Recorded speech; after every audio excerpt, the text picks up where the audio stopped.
মহালয়ার দিন কয়েকটি বিশেষ কাজ না করাই ভালো, কারণ এই কাজগুলি করলে আপনার জীবনে ঘনিয়ে আসতে পারে দুর্যোগের কালো ছায়া।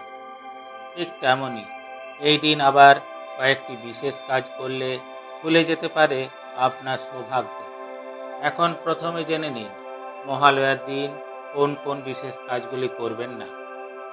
১. এই দিন বাড়িতে কোনো শুভ অনুষ্ঠান অর্থাৎ বিয়ে অথবা গাড়ি বাড়ি প্রভৃতি কেনার পরিকল্পনা না করাই ভালো।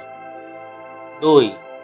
এই মহালয়ার বিশেষ দিনে পৌরকর্ম অর্থাৎ চুল দাড়ি নখ কাটা উচিত নয়।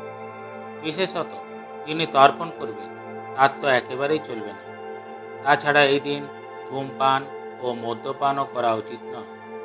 ৩. এই দিন আমিষ খাওয়া চলবে না, কাউকে ধার দেওয়া চলবে না। এই দিন মাটিতে গর্তও খোঁড়া উচিত নয়। ৪. মহালয়ার বিশেষ দিনটিতে কোনো ভিক্ষুককে খালি হাতে ফেরানো উচিত নয়। ৫.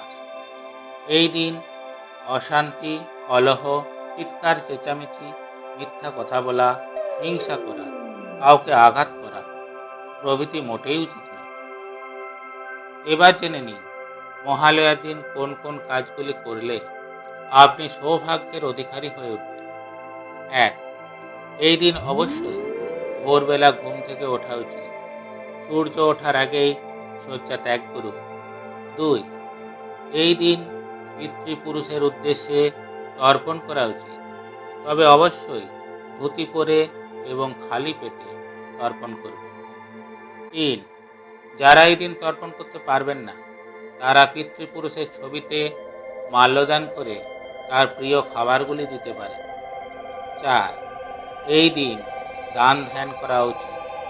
দরিদ্রদের খাবার পোশাক প্রভৃতি দান করা উচিত। ৫. এই দিনে পশু পাখিদের খাবার খাওয়াতে পারে। ৬. মহালয়ার দিন বিষ্ণুর নাম জপ, শ্রীকৃষ্ণের অষ্টোত্তর শতনাম পাঠ, রামায়ণ মহাভারত গীতা পাঠ চণ্ডীপাঠ প্রভৃতি করা উচিত। ৭. আর এই দিন অতি অবশ্যই নিরামিষ ও সাত্ত্বিক আহার গ্রহণ করা উচিত। এইভাবে মহালয়ার দিনটি পালন করুন, দেখুন আপনি অখণ্ড সৌভাগ্যের অধিকারী হয়ে উঠবেন।